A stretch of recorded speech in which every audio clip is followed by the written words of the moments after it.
Magandang araw, Valis 2A.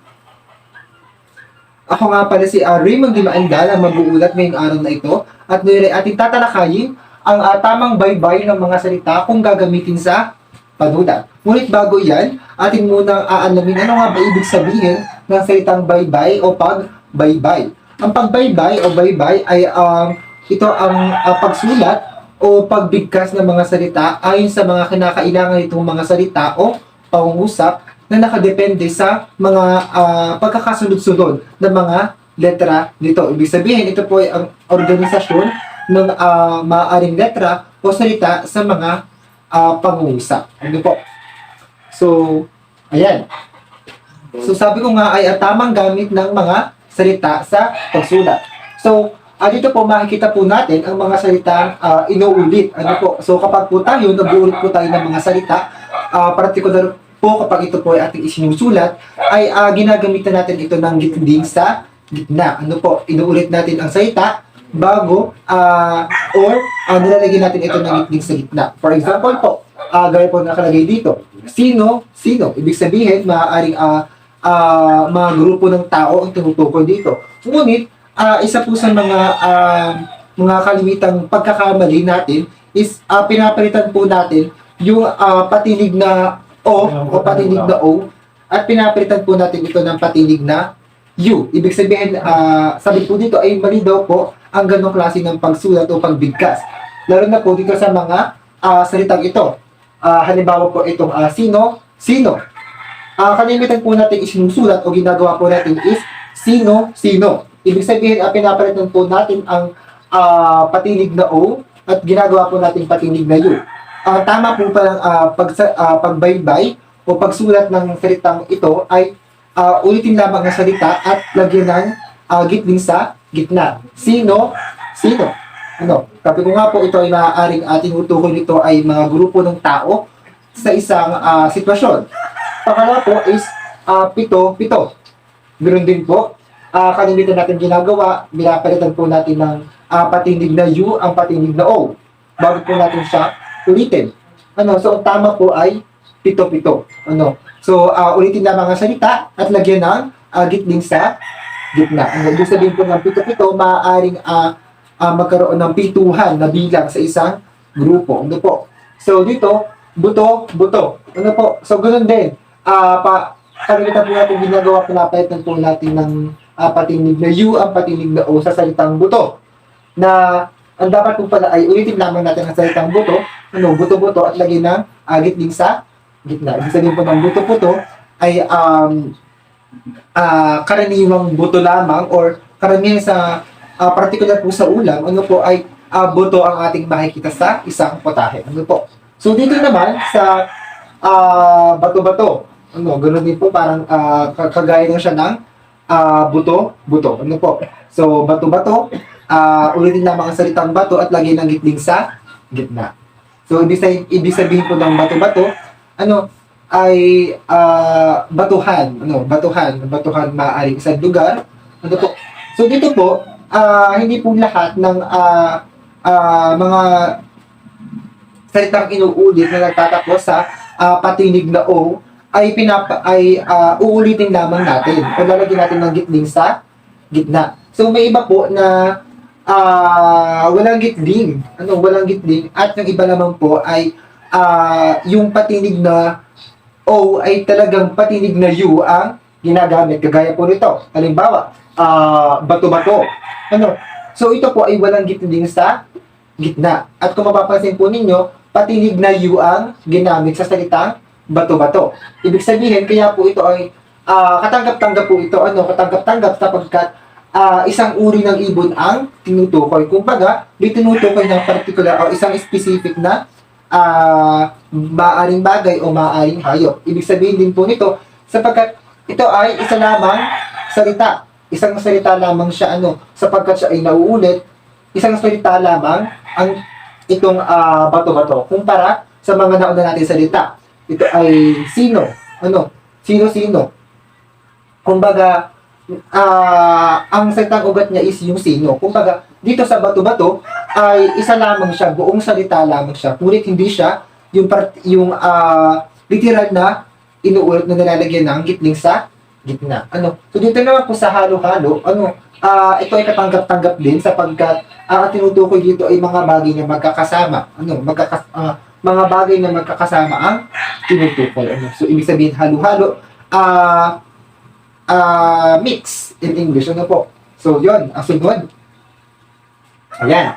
Mga salitang nagtatapos sa titik na inuulit at nilalagyan ng ng o nang sa gitna, bago ulitin ang salita, For example po, nakalagay po dito ay karneng-karne, So, ang salitang ugat po dito ay karne. Salitang ugat ay karne. Sabi nga po, ay nilalagyan natin ng ng bago ulitin ang salita.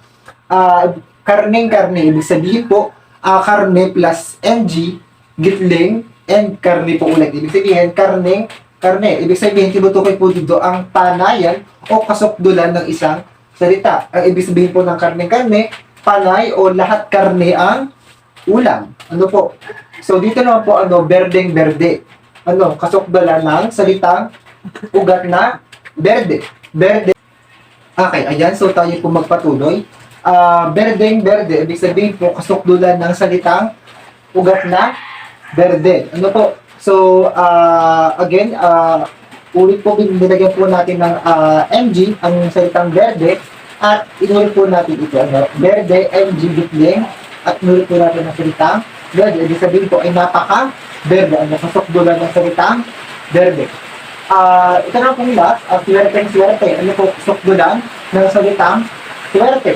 Ibig sabihin po ay napaka-swerte. Yung ito pong swerte na katapos sa letrang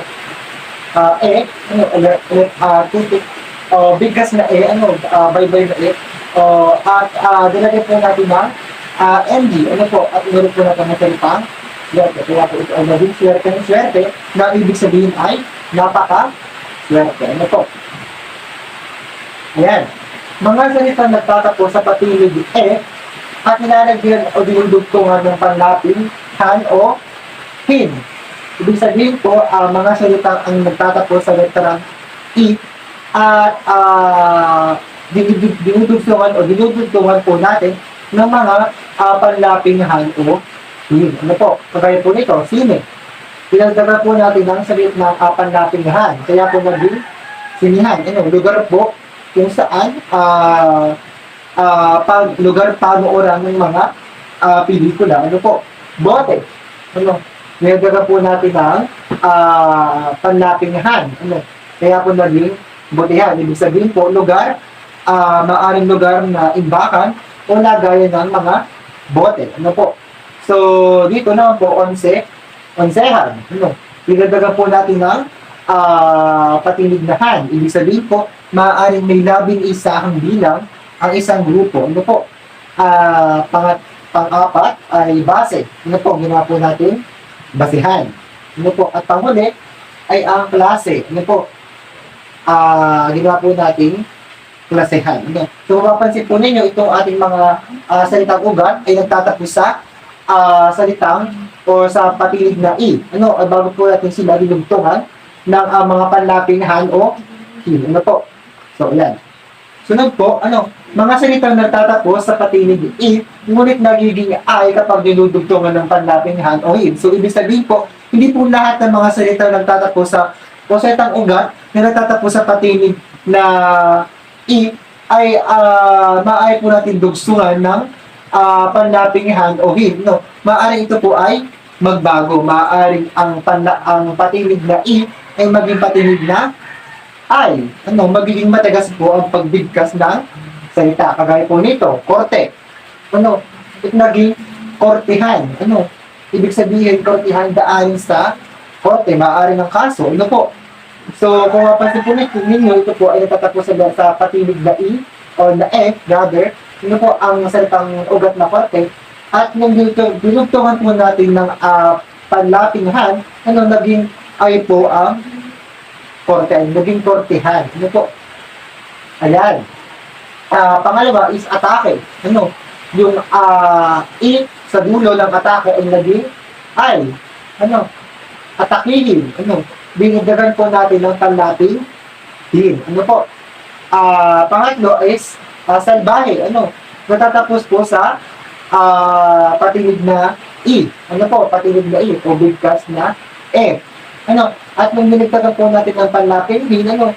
Ay naging salbahihin. Ano? Naging matigas po ang pagbasa ng salitang salbahe. Ano po? Isa pong halimbawa nito ay gante. Ano? Or arte. Ano?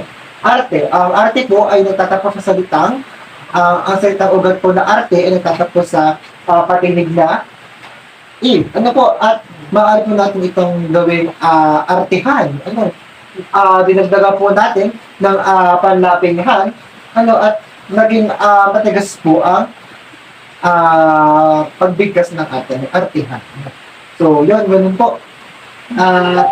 Ayan, ito na po natatapos ang aking pag-uulat. Maraming salamat po sa inyong pakikinig. God bless po.